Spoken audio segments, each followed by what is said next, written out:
మన ప్రాతకాల ప్రార్థన ప్రారంభించుకుందాం. పిల్లరా, ప్రార్థన చేసుకుందాం. ధవలవర్ణుడా, రత్నవర్ణుడా, 10,000 అతికాంక్షణీయుడా యేసయ్య, మీకే స్తుతులు స్తోత్రాలు వందనార్చించుకుంటున్నాను. ఆయన దేవా, ఈ శ్రేష్టమైన సమయం మీరు మాకు అనుగ్రహించిన విధానం అంతటి కొరకు స్తోత్రాలు చేయించుకుంటున్నాం. ఆయన మా కొరకు దీవించండి, ఆశీర్వదించండి. మా స్తుతుల మీద మీరు ఆశీర్వదించండి మనం ప్రార్థన చేస్తున్నాం. వేవేల దూతల చేత నిత్యం నాయన పొగడబడుచున్నటువంటి గొప్ప దేవా, స్తోత్రాలు వందనాలు చేయించుకుంటున్నాం. ఇదిగో ప్రభా, మేము కూడా వేకుజావని మిమ్మల్ని స్తుతించే భాగ్యం మీరు మాకు అనుగ్రహిస్తున్న విధానం అంతటి కొరకు స్తోత్రాలు. అలాగే మరి తండ్రి, 91వ కీర్తన చదువుకునే సమయం అంతటిని కూడా మా కొరకు దీవించండి, ఆశీర్వదించండి. మీ నామానికి మహిమ తెచ్చుకోండి. ఇదిగో ప్రభా, మరి తండ్రి నాయన అయా, మీ వాక్యం వినే సమయం అంతటిని కూడా మా కొరకు దీవించమని ప్రార్థన చేస్తున్నాం. దేవా, శ్రేష్టమైనటువంటి దేవా మీ వాక్యాన్ని దేవా మేము వినే సమయం అంతటిని కూడా మా కొరకు ఆశీర్వదించమని ప్రార్థన చేస్తున్నాం. ఆయన ఇదిగో ప్రభా, చివరి ప్రార్థన ఆశీర్వాదం వరకు మీ సన్నిధి మాకు తోడుగా ఉంచండి. ఆయన మీ ఆత్మశక్తి బలంతో నింపమని ప్రార్థన చేస్తున్నాం. మీ నామాన్ని యేసయ్య నామములో స్తుతించి ప్రార్థన చేసి అడిగి వేడుకొంచున్నాం పరలోకపు తండ్రి, ఆమేన్. సమయంలో పాట పాడి దేవుని నామాన్ని మహిమపరదాం. ప్రియులారా,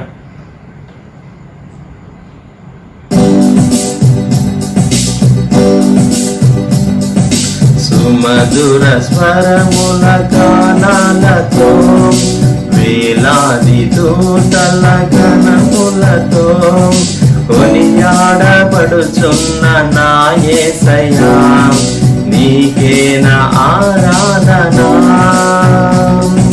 సుమధుర స్వరముల గానాలతో వేలాది దూతల గణములతో కొనియాడబడుచున్న నా యేసయ్యా, నీకేన ఆరాధన. మహానందమే నాలో పరవశమే, నిన్ను స్తుతించిన ప్రతి క్షణం. మహానందమే నాలో పరవశమే, నిన్ను స్తుతించిన ప్రతి క్షణం. సుమధుర స్వరముల గానాలతో వేలాది దూతల గణములతో కొనియాడబడుచున్న నా యేసయ్యా, నీకేన ఆరాధన. ఎడారి త్రోవలో నే నడచినా, ఎరుగని మార్గంలో నన్ను నడిపినా, నా ముందు నడచిన జయ వీరుడా, నా విజయ సంకేతమా. ఎడారి త్రోవలో నే నడచినా, ఎరుగని మార్గంలో నన్ను నడిపినా, నా ముందు నడచిన జయ వీరుడా, నా విజయ సంకేతమా. నీవే నీవే నా ఆనందము, నీవే నీవే నా ఆరాధన. నీవే నీవే నా ఆనందము, నీవే నా ఆనందము. సుమధుర స్వరముల గానాలతో వేలాది దూతల గణములతో కొనియాడబడుచున్న నా యేసయ్యా, నీకేన ఆరాధన.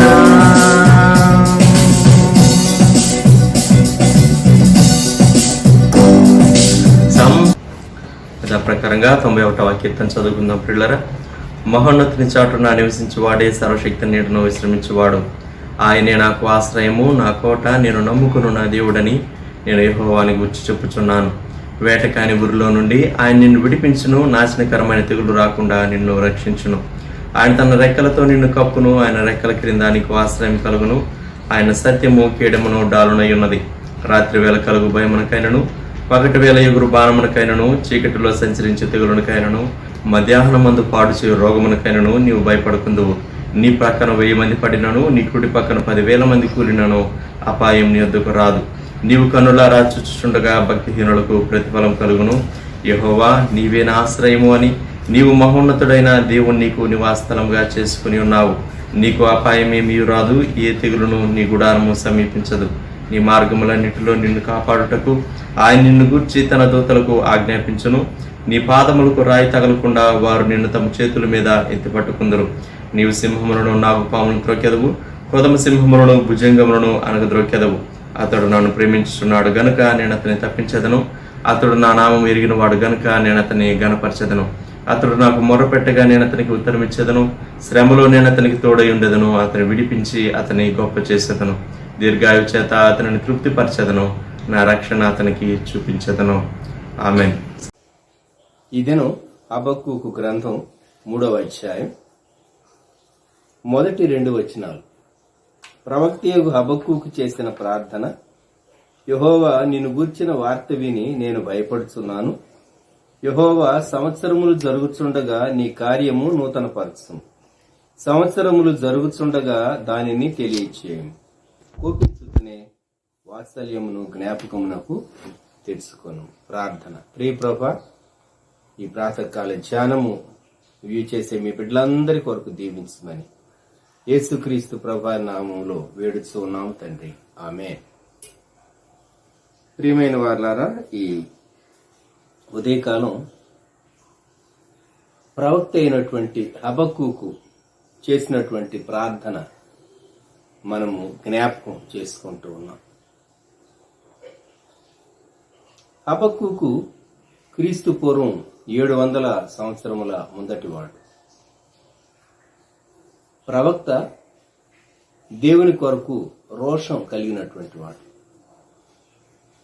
అందువల్లనే ఈ గ్రంథ ప్రారంభమే యెహోవా, నేను మొరపెట్టినను నీవెన్నాళ్లు ఆలకింపకుందువు అని 1వ అధ్యాయం 2వ వచనం దేవునికే ప్రశ్నలతో ఈ గ్రంథం ప్రారంభమైంది. ఈ 1వ అధ్యాయములో 4 ప్రశ్నలు ప్రాముఖ్యంగా మనం చూడవచ్చు. ప్రవక్త అయినటువంటి హబక్కూకు మనుషులను అడిగి లాభం లేదు, దేవుణ్ణే అడుగుతాను అనుకున్నాడు. తాను నిజదేవుని విశ్వసించినటువంటి ప్రవక్త. దేవుడు జవాబిచ్చే దేవుడు అని తనకు తెలుసు కనుక నేను దేవుని దగ్గరే మొరపెడతాను అని 1వ అధ్యాయం 2వ వచనం, నేను మొర్రపెట్టినను నీవెన్నాళ్లు ఆలకింపకుందు.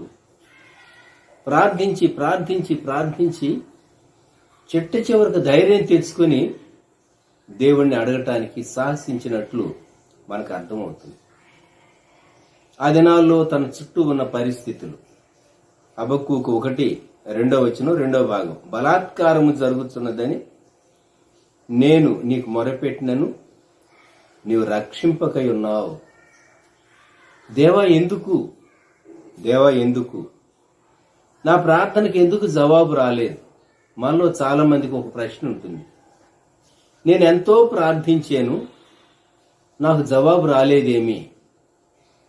నిజమే.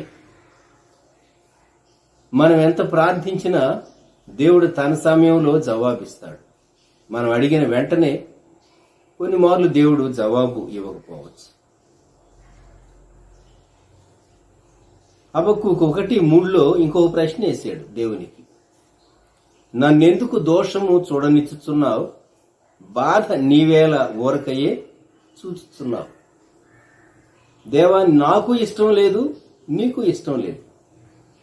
నేను చూడకూడనివి చూడవలసి వస్తూ ఉన్నాయి, అవి నీవు కూడా చూస్తూ ఉన్నావు. ఏం చూస్తూ ఉన్నారు? ఎక్కడ చూచినను నాశనమును బలాత్కారమును అగుపడుచున్నవి, జగడమును కలహమును రేగుచున్నవి. ఈ దినాల్లో మనం ప్రపంచంలో చెలరేగుతున్నటువంటి యుద్ధం మనకు తెలుసు. అలాగే చెలరేగి విస్తరిస్తూ ఉన్నటువంటి పాండమిక్ వైరస్, కోవిడ్ యొక్క వేరియంట్ మనకు తెలుసు. ప్రపంచంలో అల్లకల్లోల పరిస్థితులు ఉంటూ ఉన్నాయి. నెమ్మది లేదు, జనాంగముల మధ్య నెమ్మది లేదు, దేశములో నెమ్మది లేదు, దేశాల్లో నెమ్మది లేదు. గమనించండి. ఎక్కడ చూచినను నాశనమును బలాత్కారమును అగపడుచున్నవి. ఇవి చూడాలి అని తాను ఇష్టపడటం లేదు ప్రవక్త. మనిషికే ఇష్టం లేదు, మరి దేవునికి ఇష్టమా? దేవా, నీవెందుకు చూస్తూ ఉన్నావు? నీవెందుకు చూస్తూ మౌనంగా ఉన్నావు? అందుకే దేవునికి ప్రశ్న వేశాడు 13వ వచనంలో, నీ కనుదృష్టి దుష్టత్వము చూడలేనంత నిష్కళంకమైనది కదా, బాధించు వారు చేయు బాధను నీవు దృష్టింపజాలవు కదా, కపటులను నీవు చూచియు దుర్మార్గులు తమ కంటే ఎక్కువ నీతిపరులను నాశనము చేయగా నీవు చూచియు ఎందుకు ఊరకున్నావు? దేవా, నీ మౌనం నాకు అర్థం కావట్లేదు. ఎందుకు మౌనంగా ఉన్నావు? దేవుడు శక్తివంతుడు. ఆయన తలంచుకుంటే ఎటువంటి కార్యాన్నైనా ఆయన చేయగలడు. అటువంటి శక్తిగల దేవుడు దుర్మార్గులు వారికంటే మంచి వారిని, నీతిపరులను అని వ్రాయబడింది, ఎక్కువ నీతిపరులను నాశనం చేస్తూ ఉంటే దేవుడు మౌనంగా ఉన్నాడు. దేవుని మౌనాన్ని ఎలా అర్థం చేసుకోవాలి? ఇది తన ప్రశ్న. దేవుని మౌనాన్ని ఎలా అర్థం చేసుకోవాలి? ఆ మొదటి అధ్యాయము చివరి వచనం వచ్చేసరికి 17వ వచనంలో, వాడు ఎల్లప్పుడూ తన వల్లో నుండి దిమ్మరించుచు ఉండవలన, ఎప్పటికీ మానకుండా వాడు జనములను హతము చేయొచ్చుండవలన.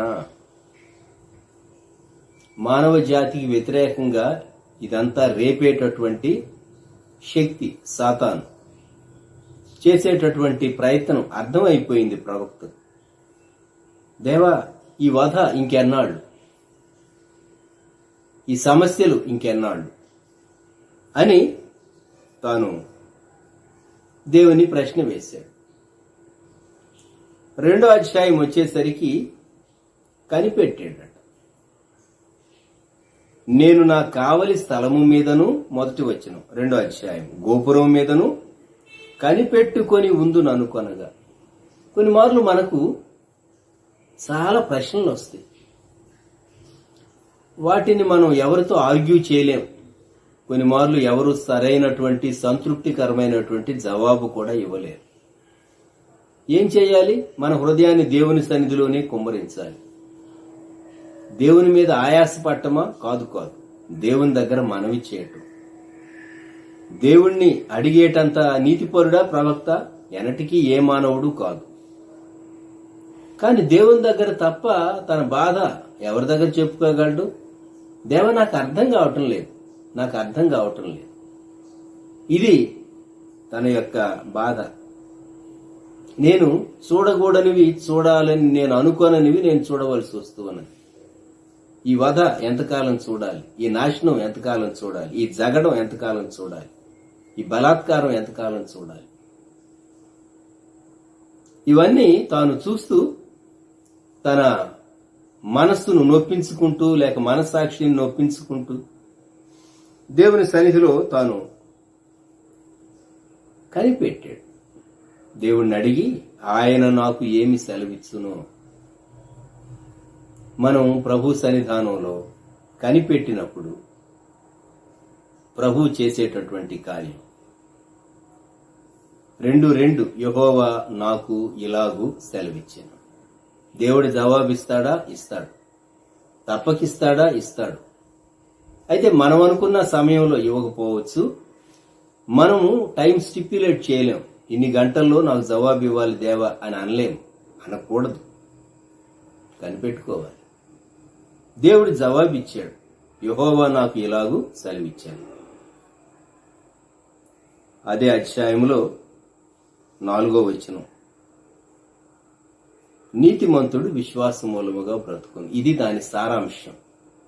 ఆ జవాబు యొక్క సారాంశం. The just shall live by faith. నీతిమంతుడు విశ్వాస మూలముగా బ్రతుకు, లేక నీతిమంతుడు తన విశ్వాస్యత చేత బ్రతుకు. ఇది తనకు ఇవ్వబడినటువంటి జవాబు. ఈ ఉదయకాలం మనం కూడాను మనం ఉన్నటువంటి పరిస్థితుల్లో ప్రభు వైపు చూద్దాం. ప్రభు మనకిచ్చే జవాబు కూడా ఇదే అని జ్ఞాపకం చేసుకుందాం. నీతిమంతుడు విశ్వాస మూలముగా బ్రతుకును. మనము దేవుని ఎదుట యథార్థవంతులముగాను విశ్వాసము కలిగిన వారంగాను మనము దేవుని ఎదుట అంగీకరింప తగినటువంటి జీవితం కలిగిన వారంగా ఉండి దేవుని సన్నిధిలో కనిపెడితే దేవుడు రివీల్ చేస్తాడు. ప్రసంగి గ్రంథం 3వ అధ్యాయములో సొలొమోను ఈ మాట వ్రాస్తాడు. ప్రసంగి గ్రంథం 3వ అధ్యాయం 10వ వచనంలో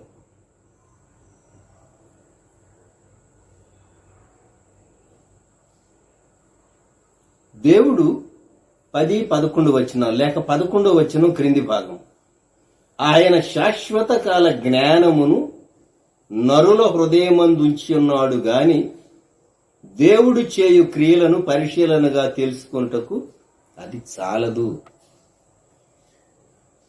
అంటే మన జ్ఞానము చాలదు. దేనికి చాలదు?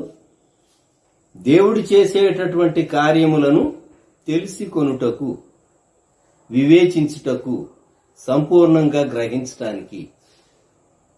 ఆయన ఉద్దేశాలు చాలా గంభీరంగా ఉంటాయి. మనం కొంత మటుకు చూడగలం, కొంత మటుకు ఆలోచించగలం, కొంత మటుకు పని చేయగలం. దేవుడు అనాది నుండి అనంతం వరకు ఉండేటటువంటి దేవుడు. ఆయన భవిష్యత్ కాలాన్ని ఆయన సంపూర్ణంగా చూడగలిగినటువంటి దేవుడు. కాబట్టి ఆయన చేసేటటువంటి కార్యాలు ఆయన కోణములో మనం అర్థం చేసుకోవాలి అంటే తన జ్ఞానాన్ని వ్యక్తుల హృదయాల్లో ఆయన ఉంచాడు గాని శాశ్వత కాల జ్ఞానం అది చాలదు అని సొలొమోను అంటూ ఉన్నాడు. ఆలోచించండి. ఈ ఉదయకాలం మనం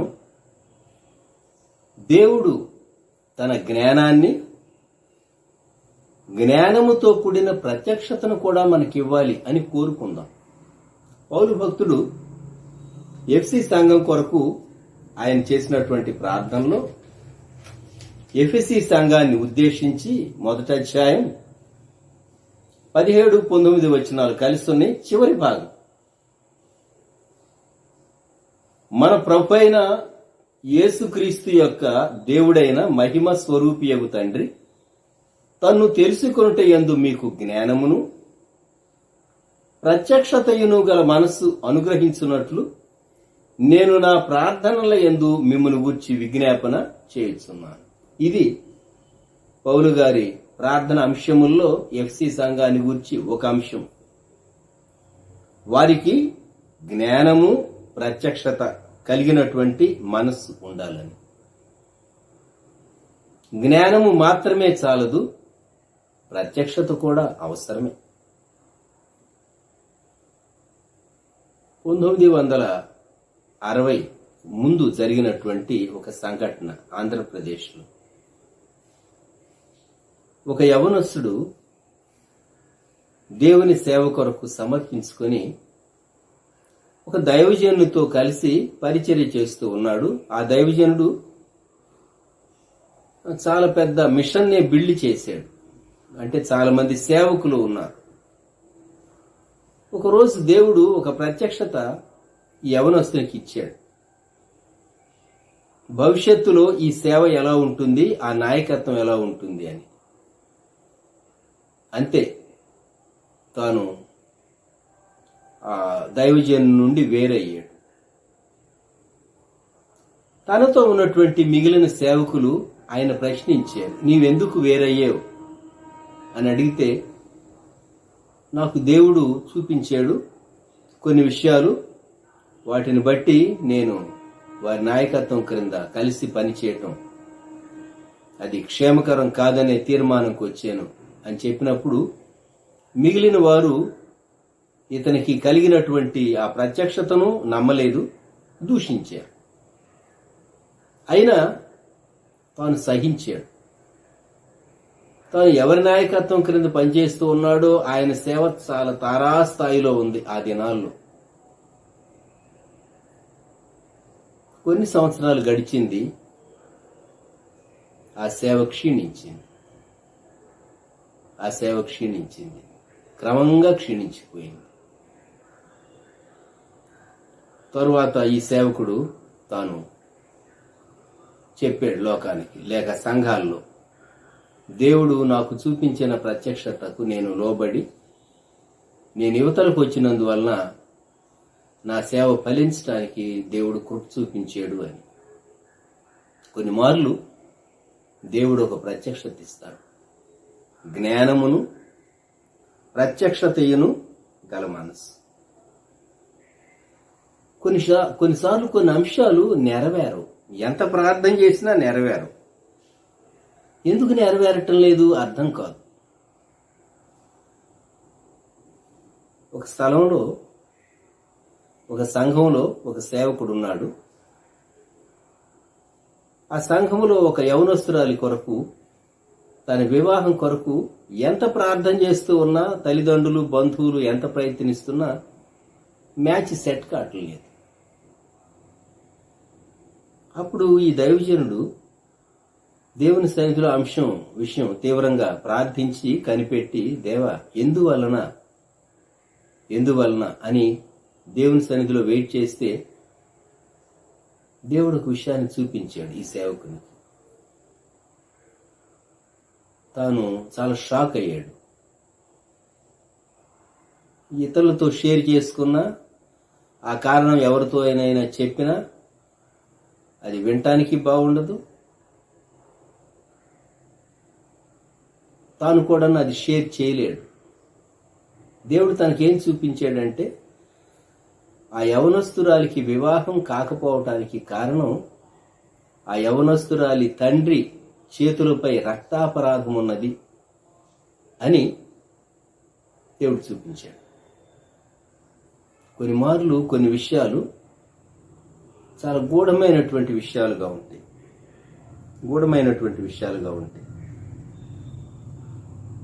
అందుకే మనం అక్కడ ప్రిన్సిపల్ ఏంటి అనేది మాత్రమే తెలుసుకుంటాం. అంతేగాని ఎవరినో విమర్శించడానికి లేకుంటే ఎవరిని గురించి ఏదో మాట్లాడటానికి కాదు. కొన్ని విషయాలు దేవుని సన్నిధిలో ఎంతో ఎంతో వేచి ఉంటే గాని ప్రత్యక్షత దేవుడిచ్చి, జ్ఞానమును ప్రత్యక్షత గల మనసు. కొన్ని విషయాలు దేవుడు రివీల్ చేయడు. హబక్కూకుకు దేవుడు రివీల్ చేశాడు. ఏమని అంటే, నీతిమంతుడు విశ్వాసమూలముగా బ్రతుకును. హబక్కూకు తాను ప్రార్థన చేయటం ప్రారంభించాడు. ఏమని? దేవా, సంవత్సరములు జరుగుతూ ఉండగా నీ కార్యము నూతనపరచుము. క్రింద సంవత్సరములు జరుగుతుండగా దానిని తెలియచేయము. 1, దేవుడు తెలియపరచాలి.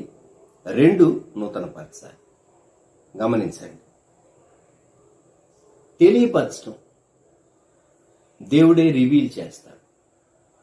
నూతనపరచడం ఒక ప్రాసెస్లో నుండి మనం వెళ్ళవలసి వస్తుంది. ఆరోగ్య విషయంలో కూడా ఎప్పటికప్పుడు మనం నూతనపరచబడుతూ ఉంటాం. ప్రకృతిని దేవుడు నూతనపరుస్తూ ఉంటాడు. దేవుని హస్తము యొక్క కార్యము ప్రకృతిలో మనకు కనబడుతుంది. మనం ఆ కోణంలో ఈ వాక్యాన్ని ధ్యానం చేయటం లేదు. వ్యక్తిగతంగా మన కొరకు మనలో దేవుని కార్యాన్ని గూర్చి మనం జ్ఞాపకం చేసుకుంటున్నాం. దేవుడు రక్షణ కార్యం మనలో చేస్తాడు. రక్షణ కార్యం మనలో జరిగించినటువంటి దేవుడు మనల్ని స్థిరపరచాలి అంటే నూతనపరుస్తూ, బలపరుస్తూ నడిపించాలి. కనుక జ్ఞానము, ప్రత్యక్షత కలిగినటువంటి మనసు మనకు అనుగ్రహించాలి. కొరింథీయులకు రాయబడిన మొదటి పత్రిక 1వ అధ్యాయం 31వ వచనంలో యేసుక్రీస్తు ప్రభు మన జ్ఞానము అని, మన పరిశుద్ధత, అలాగే ఆయన మన విమోచనం అని ఇలాగ 4 పదాలు అక్కడ వ్రాయబడినాయి. జ్ఞానము అని వాడబడి, జ్ఞానము ప్రభు అయినటువంటి యేసుక్రీస్తే తన వాక్యము ద్వారా మనకు రివీల్ చేయబడేటటువంటి గొప్ప రక్షకుడుగా ఉంటూ ఉన్నాడు. మనము ప్రభువును చూడటం నేర్చుకోవాలి. దేవుని వాక్య గ్రంథం పరిశీలిస్తూ ఉండగా లోకాన్ని మనం బాగా చూస్తూ ఉన్నాం. లోకం యొక్క సమస్యలను స్టడీ చేస్తున్నాం. కానీ ప్రభువును చూడటం, దావీదు భక్తుడు అన్నాడు, నేను ఎల్లప్పుడూ నా ప్రభువును చూచుంటిని అని. మనం మన జీవితంలో ప్రభువును చూడటం, ప్రభువునందు నిలిచి ఉండటం. రెండవది, ఆయన నూతన పరచటం. ప్రకటన గ్రంథం 1వ అధ్యాయములో తన దాసులకు దేవుడు అనుగ్రహించిన ప్రత్యక్షత అని రాయబడిన మాట మనం చదువుతాం. 1వ అధ్యాయం 1వ వచనంలో ఆయన తన దూత ద్వారా వర్తమానం పంపి తన దాసుడైన యోహానుకు వాటిని సూచించాడు. అది ఆఖరి అధ్యాయం వచ్చేసరికి ప్రకటన గ్రంథం 22వ అధ్యాయంలో 6వ వచనం, మరియు ఆ దూత ఇలాగు నాతో చెప్పాను, ఈ మాటలు నమ్మకములను సత్యములునై ఉన్నవి. ప్రవక్తల ఆత్మలకు దేవుడగు ప్రభు త్వరలో సంభవింపవలసిన వాటిని తన దాసులకు చూపుటకై తన దూతను పంపెను. దేవుడు ప్రత్యక్షత అనుగ్రహించాడు. పద్మసు ద్వీపంలో ప్రియ శిష్యుడు, భక్తుడు, ముసలివాడు, పండు ముసలి, యేసుక్రీస్తు ప్రభు యొక్క శ్రమలో, సహనములో, రాజ్యములో పాలివాడు యోహానుకు బయలుపరిచాడు. మనం వెళ్ళేటటువంటి టర్మాయిల్ ఉన్నటువంటి ఈ రోజుల్లో, శ్రమలు, అల్లకల్లోలు పరిస్థితులు ప్రపంచంలో ఉన్నటువంటి ఈ రోజుల్లో, అణ్వాయుధాల భయం ప్రపంచాన్ని గడగడలాడిస్తూ ఉన్నటువంటి ఈ రోజుల్లో దేవుడు సంవత్సరములు జరుగుతూ ఉండగా తన కార్యము మన కొరకు, మనలో ఆయన నూతనపరిచి మనను కాపాడాలని ప్రార్థన చేసుకున్నాం. తలలో ఉంచుతాం. ప్రేమగల మా ప్రభువా, పరిశుద్ధ తండ్రి, ఈ ఉదయకాలం ప్రవక్త అయినటువంటి హబక్కూకుతో మేము కూడా కలిసి, దేవా నీ కార్యము మాలో నూతన పరచుము అని ప్రార్థిస్తూ ఉన్నాం. మమ్ములను ఎన్నో విషయాలు భయమునకు, చింతకు, ఆందోళనకు గురి చేసేటటువంటి అంశాలు మా చుట్టూ లోకములో ఉంటూ ఉన్నాయి. నీ కార్యము తెలియపరచి నీవు దానిని మాలో, మా కొరకు నూతన పరిచితే తప్ప ప్రవక్త అయినటువంటి హబక్కూకు క్రీస్తు పూర్వం 700 సంవత్సరములకు ముందు ఏ పరిస్థితుల్లో ఈ పుస్తకాన్ని వ్రాసారో అటువంటి పరిస్థితులు మా చుట్టూ సహా ఉన్నవని మేము ఒప్పుకుంటూ ఉన్నాం. మీ వాక్యమును బట్టి, మీ వాగ్దానమును బట్టి, మీ వాక్య ప్రత్యక్షతను బట్టి మాకు నెమ్మది, ధైర్యము దయచేయండి. మీ సన్నిధిలో కనిపెట్టి జవాబు పొంది మీ కృపను బట్టి స్తుతించేటటువంటి భాగ్యం మాకు అనుగ్రహించండి. ఈ దినమంతటిని మా కొరకు దీవించండి. వ్యూ చేస్తున్న బిడ్డలు, వారి కుటుంబాలను ఆశీర్వదించండి. దేవా, క్లుప్త సమయం వాక్య ధ్యానాన్ని మీరు దీవిస్తూ ఉదయకాల ధ్యానాలను మీరు ఆశీర్వదించి దీవించి బలపరుచున్నాయి. మా ప్రార్థన అంగీకరించున్నాయి. యేసుక్రీస్తు ప్రభు వారి శ్రేష్టమైన నామములో ప్రార్థించి స్తుతించి వేడుచూ ఉన్నాము తండ్రి. ఆమేన్. మన ప్రభు అయిన యేసుక్రీస్తు వారి కృప, దేవుని ప్రేమ, పరిశుద్ధాత్ముని సహవాసం సదాకాలం మనకు తోడై ఉండును గాక. ఆమేన్.